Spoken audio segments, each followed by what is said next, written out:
Welcome back to the Wrestle Rewind, and we are back here to go into November, and we'll start off with Nitro. And Nitro kind of starts off immediately. We see Hall and Nash in the ring with chairs, and they have apparently just beaten down High Voltage and the Nasty Boys.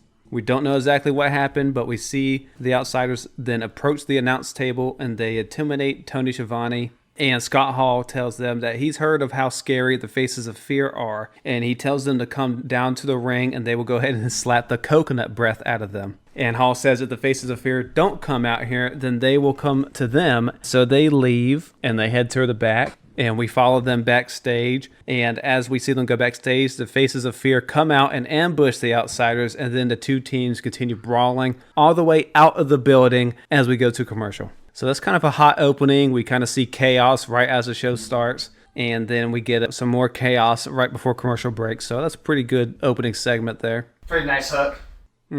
After commercial, we come back. Tony Schiavone is upset that Larry Zbyszko didn't back him up when the Outsiders came down. So Tony Schiavone just kind of leaves. He is really upset at Zbyszko here. So now Larry is all alone on commentary. Hopefully we don't have a women's match here tonight. I'm like, oh God, here we go. Especially because the first match, spoiler alert, is going to be a lucha match. I was like, oh God. Yeah, he doesn't have Tony Schiavone to kind of get him back on track. But as you mentioned, the first match is cruiserweight match. It's going to be La Parka versus Juventud Guerrera. And this is debut for La Parka. We finally get to see La Parka. And he came out with like a sweet Batman belt buckle, by the way. You have any spots in this match you like? La Parka does deliver a nice little scoopy. It was quick. It was a quick scoop. Well, if you liked it, it must have been a good scoop slam, since you're a scoop slam connoisseur. Fortunately, no dancing for La Parka. But he does hit a spin-a-rooney, Jacob. He does hit the spin. So we do get somewhat of dancing, but no, La Parka's not the crazy La Parka just yet. We got a little taste of it. He's not the chairman yet. No, but later in the match, we see Juventud hit a nice springboard Hurricanrana while La Parka is kind of caught on the top rope. And we hear Mike Tenay on commentary because he replaced Tony Schiavone. So he tells us that Roddy Piper will be here tonight and Hulk Hogan is also in the building tonight. So that should be interesting. And for the finish of the match, we see La Parka win with a fantastic top rope corkscrew senton that popped the crowd. The match took 9 minutes, 22 seconds, so they gave their opening match some time tonight for once. And this was a pretty good cruiserweight match, I'd say. Oh, yeah. What the cruiserweights do during this time is just, I don't know, you watch like AEW's attempt at doing lucha, and it's just not the same. I don't know. But yeah, no, I've always been a La Parka fan, so I will always sit down and watch La Parka matches. Of course, of course. Top two underrated cruiserweights to me are Psychosis and La Parka. That's probably fair. In our next match, we have a participant here, and I think he's getting underrated these days. It is Ultimo Dragon, or Ultimate Dragon at this time they call him, with Sonny Ono versus Dean Malenko. And before the match gets started, we do get a Rey Mysterio pre-recorded message. He essentially just says he wants to take the cruiserweight title away from Dean Malenko. But for this match, it only got 4 minutes, so unfortunately, with a Dragon versus Malenko match, those are usually pretty good, but we don't have really enough time to do anything here. So I'll just get to the end of it. Malenko gets the Texas Cloverleaf on Ultimo Dragon, but Sonny Ono hops onto the apron. This makes Malenko let go of the hold, and this allows Ultimate Dragon to run at Malenko, who flips Dragon over the top rope, causing a disqualification because WCW still has not gotten rid of that rule at this point. And they won't for a while. But it is a creative way to do that DQ, because it was just like Malenko did it. He did it to basically save himself, but he wasn't, obviously wasn't thinking that it was going to cause DQ, obviously, but no, I liked it. And it's an easy way for WCW to get out of not having a finish. It's like, oh, it's the rule. You can't do that, Exactly. Which, I think it's a dumb rule, but since you have it. Yeah, it is what it is. But yeah, again, only 4 minutes, so didn't get to see too much. But all right, we did the first 2 matches there. So let's go over to Raw. Let's see what we got to start off the show here. So Raw opens up, and actually we do get a kind of a big name first match here. It is Stone Cold Steve Austin versus Mankind with Paul Bearer. Stone Cold was supposed to face Vader, but Vader injured his shoulder supposedly at the Survivor Series that was last night, and he will be out a few weeks.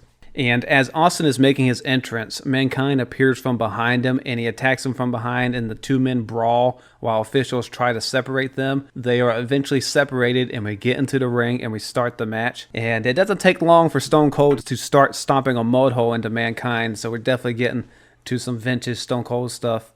The match spills back out to the outside, and we see Stone Cold Irish whip Mankind over the barricade. And then later on, Mankind is able to get the mandible claw on Stone Cold, but Stone Cold is able to get out of it by kicking Mankind below the belt as the referee was distracted talking to Paul Bearer as we go to commercial. And then after commercial break, Paul Bearer leaves the match and later comes back with the Executioner. The Executioner comes into the ring and Mankind and him start attacking Stone Cold, causing a disqualification. So yes, another one we get tonight, which I'm fine with here because we don't need to have a definitive finish between these two guys that they're trying to build up right now. They did give them 11 minutes and 20 seconds for that match, so they actually got some time here. But then after the match, The Undertaker comes out and he clears house as Stone Cold gets up. And then Stone Cold doesn't like having to help, so he clotheslines The Undertaker out of the ring. The Undertaker lands on his feet as he is one to do, and he gets back into the ring. And Stone Cold sees that and he leaves, and we go to commercial.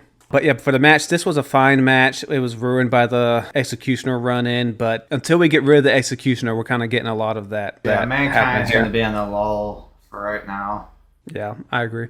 After that, Vince then tells us that Ahmed Johnson is walking through the crowd, and we see him go sit down in the crowd, and he's like literally in the crowd. He's not in the front row. He's like in the middle section here. And you can see like he's getting hounded by fans asking for autographs. But he is here to watch the next match, which Farouk is involved in. We're not going to go there just yet. We'll go back over to WCW first, and we'll go to the third match there, and it is the Amazing French Canadians with Colonel Robert Parker. And this week, Colonel Parker comes out wearing full-on French military regalia. I don't know what you call it, but he's not the cowboy anymore. He's even speaking French in a terrible accent. Yeah, versus the American males. And of course, since the French Canadians are not American, the American males come out waving the American flag because they are not going to let the Canadians be the only ones celebrating their country tonight.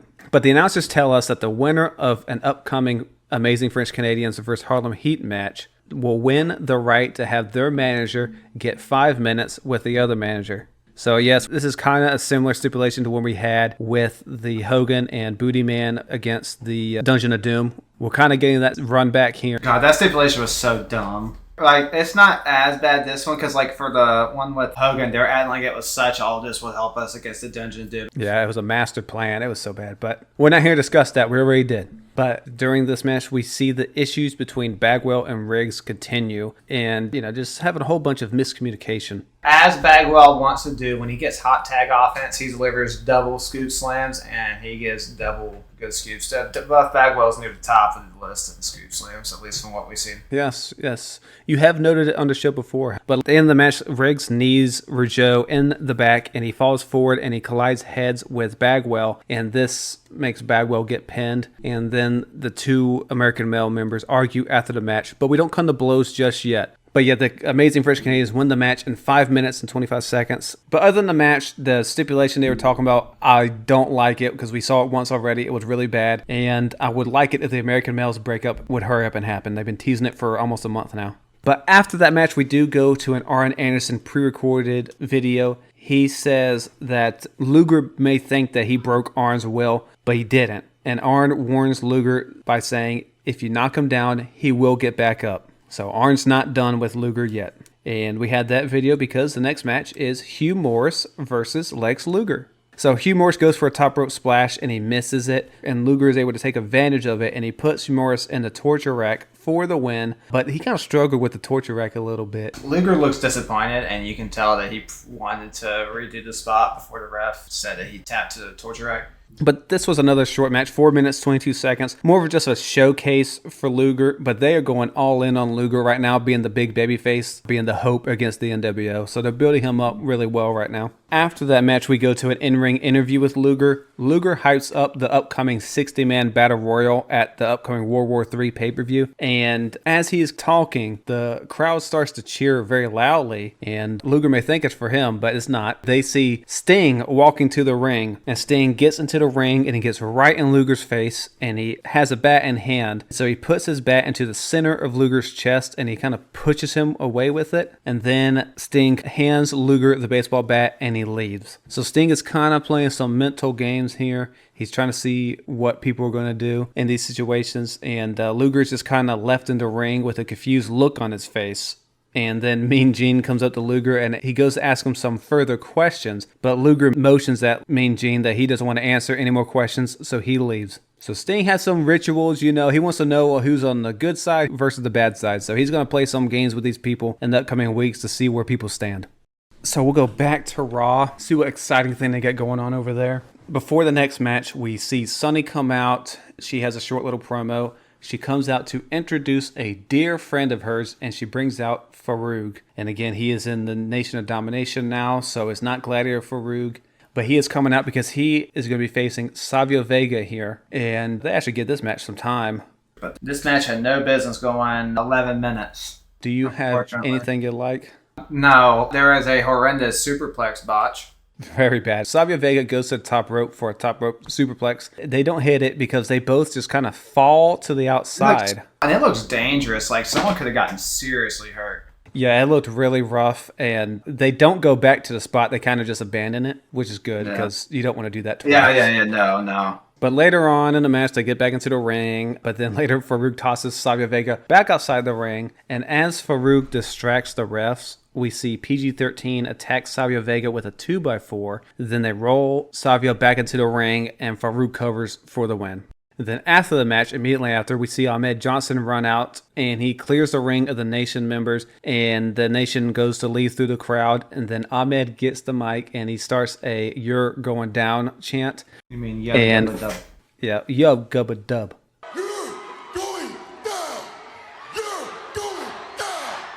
And then we see Farouk shout back at Ahmed that this isn't over. And he's not lying about that because this isn't over, not yet by a long shot. We got many, many more months of this. Ahmed continues on. He tells Farouk that it's payback time, and he ends it once again by doing the "You're Going Down" chant. He really wants to get that over. And the crowd actually participates in it, so I guess it worked out. Yeah, no, it worked for him. But with this match being 11 minutes, it kind of dragged. This is not a good match. At least we didn't have a DQ here. But that is that. Let's go back to Nitro, where we go to the 5th match of the night. It is Chris Jericho versus Johnny Grunge. But before the match starts, we do see a recap of a segment from the Saturday Night Show where Jericho agreed to face Nick Patrick in a match with the added stipulation that Jericho will have one arm behind his back, and Nick Patrick's lawyer is very thrilled about that. And I looked it up. That lawyer is the head of public relations or something at Nitro, so he wasn't like an actor. He actually worked with the company. For this match, for some reason on the network, Jericho comes out to his WWF music, which is really weird. And we're going to get a look at Chris Jericho as he takes on Johnny Grunge. Haven't seen a lot of Johnny Grunge lately. And only does it for like a week or two, and then it goes back to his actual WCW theme. I don't know if they tried a different theme at this time for a week or two and then went back or what. Just really weird to see them when they dubbed that. I don't like it, but it is what it is. But also during this match, we see Nick Patrick come out to watch the match, and he's doing his best to look cool. He's got like shades on and stuff like that. He's trying to look tough. But I'll fast forward through this match. Johnny Grunge at one point puts Jericho on a table, and then he goes to the top rope while holding a chair, and he goes to dive onto Jericho, but of course he misses, and he crashes through the table, and then Jericho will hit a top rope dropkick for the win. The match went 5 minutes and 22 seconds. It wasn't too bad, so it was better than I thought, but it still wasn't great. And of course, Jericho winning was the obvious call. But then after that match, Jericho has a ramp interview. And then as Jericho is beginning his interview, we see Teddy Long come up. He tells Jericho that doing a match with one hand behind his back might be too much for Jericho to take on. And Jericho tells Teddy Long that this is the only way a coward like Nick Patrick would get into the ring with him. So he's going to do it. And he tells Nick Patrick that he's going to knock him out. When Teddy Long came out and told Jericho that he couldn't take Nick Patrick on with one arm, I was like, you're kind of selling Jericho short. I was like, are you insulting Jericho? So I thought that was weird. It didn't really put over Jericho, but it's not a big deal. It was odd. I'm like, even one arm tied behind his back, he should be confident that he can beat Nick Patrick. Yeah, I agree. But we do get that match coming up at World War III. And then after this, we have an NWO segment. The NWO comes out to the announce table, which causes Bobby Heenan to leave. He ain't playing around with his neck. Nope. Hogan says he is here to set the record straight, and he tells Eric Bischoff to tell everyone in the crowd that he is the bigger icon than Roddy Piper. Bischoff says some may not agree with that, but if that's what Hogan wants to hear, then he is the biggest icon. Hogan then tells Bischoff to say that Piper is afraid of Hollywood, and Hogan is 100 times richer as well, and Bischoff, he repeats that as well. Hogan then tells Bischoff that he can carry on now with the show. And this segment was just essentially to stroke Hogan's ego in character, Hollywood Hogan's ego. So it was fine. And then after that, we have a ramp interview with Diamond Dallas Page. He says he let the NWO do their thing, and now he's doing his. And DDP continues on talking, and then the Outsiders walk up, and Hall asks him if he had his wake-up call yet. And Nash once again tells DDP that he must not be getting it. The Giant is with Hall and Nash, and he says he doesn't get why they just don't punk DDP already. He wants to go ahead and eliminate Page from the equation here since he won't join them. And Nash, as he's one to do, he always has random quotes he likes to do. He quotes Stanley Kubrick by saying something beautiful is going to happen tonight, and the segment just kind of ends. But this is kind of like the third time they've done this dance with DDP where DDP's talking. They come up, tell Diamond Dallas Page he doesn't get it, and then it just kind of ends. So it's like the third time. Like, can we actually move to get the meaty points? I feel like we're just spinning our wheels here. But of course, this is leading into something good. But at the time watching this, I was like, man, can we get to the point already? But then after that, we have a match with Bobby Eaton versus Jeff Jarrett.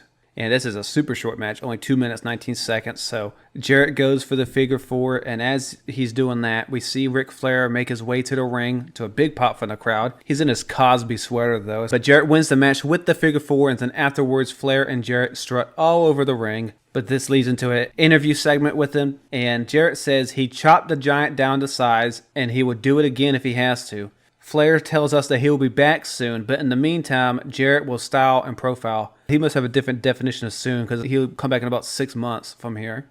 Maybe he thought it was going to be sooner. Yeah, maybe. But during this promo segment, we see Sting watching on, and he's probably hoping that this segment will end already, because Flair and Jarrett, after they're done talking, they strut some more, and Sting looks down on them like these guys. He does not look very pleased. No.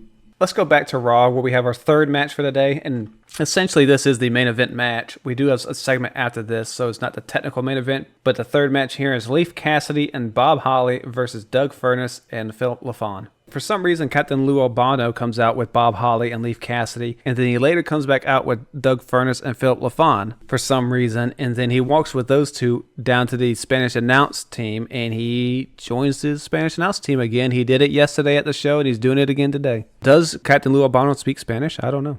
I know, it's so random they brought him in. But during the match, we go split screen. We see Owen Hart and the British Bulldog there. They tell us that they let their guard down last night, but that was the last time Furnas and LaFon will get a win over them.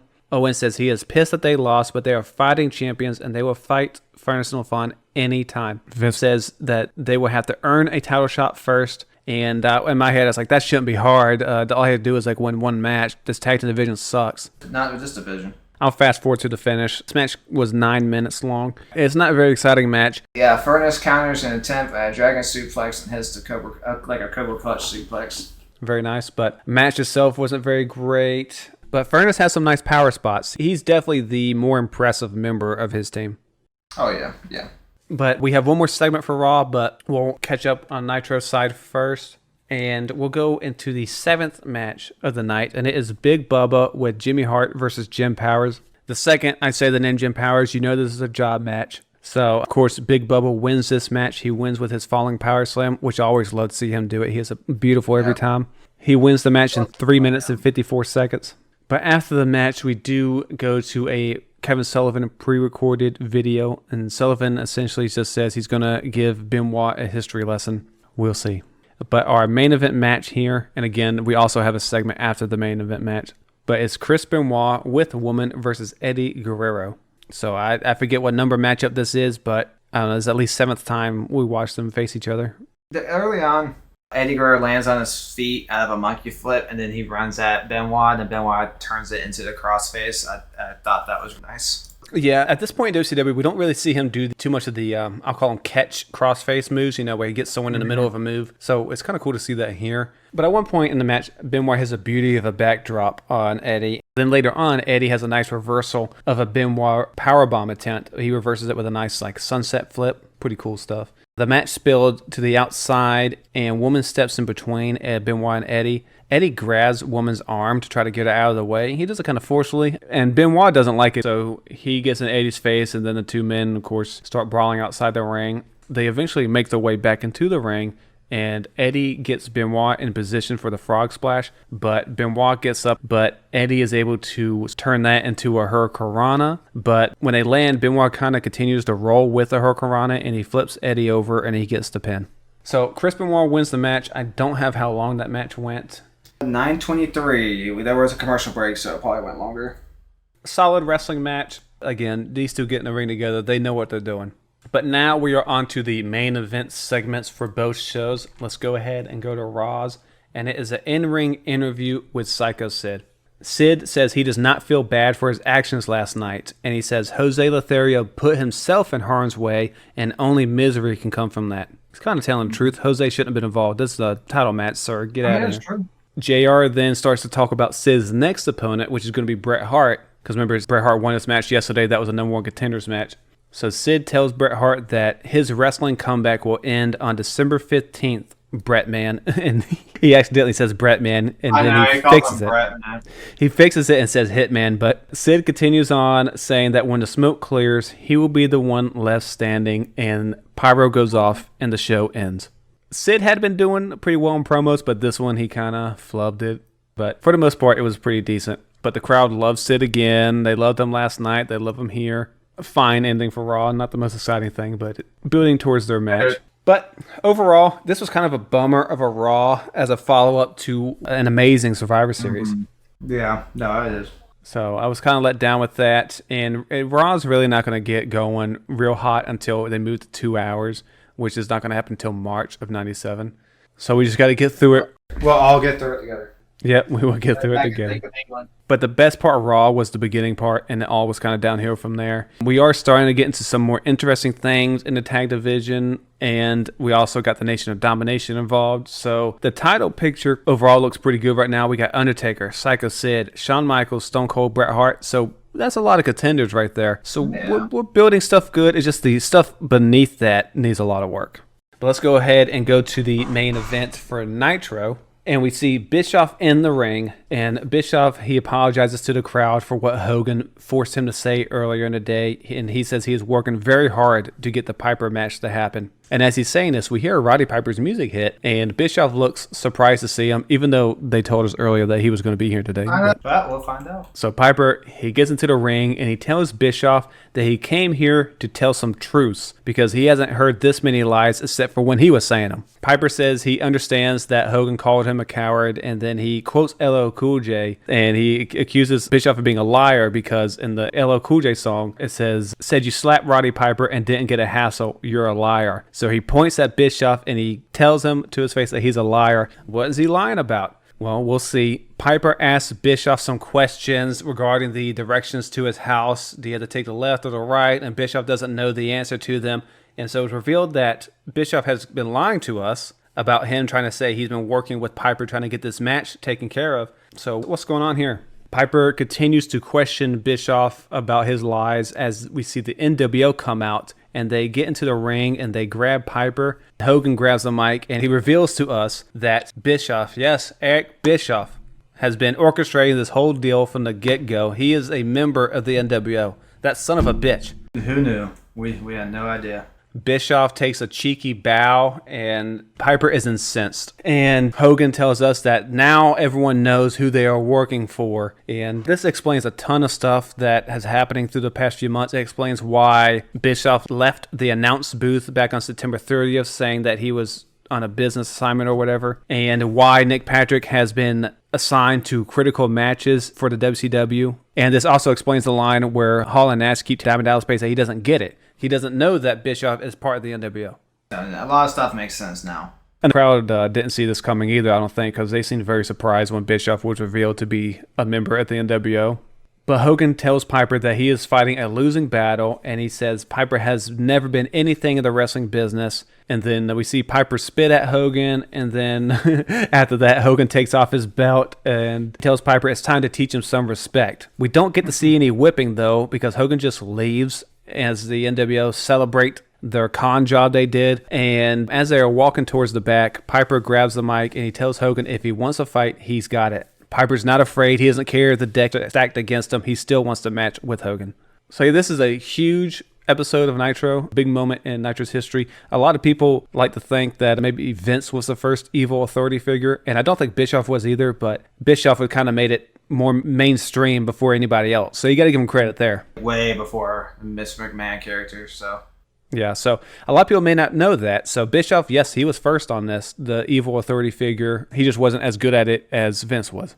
But that is the end of Nitro. We get the huge turn from Bischoff, and overall, it's just more consistent wrestling throughout the night. So for this to be a go-home show, it does seem like we kind of haven't advertised too much for World War III, so it seems like this is a pay-per-view that WCW is just trying to look past to get to something better. Again, I would definitely easily give this week to Nitro. And so did I, and so did obviously the wrestling audience, 3.2 to 2.4. And for a go-home show, this was a good segment to end. This kind of would probably build some more excitement for that pay-per-view. We're not getting the Hogan-Piper match for that pay-per-view, but this still is something that would have me buying a pay-per-view just to see what the Bischoff NWO deal is going to be like.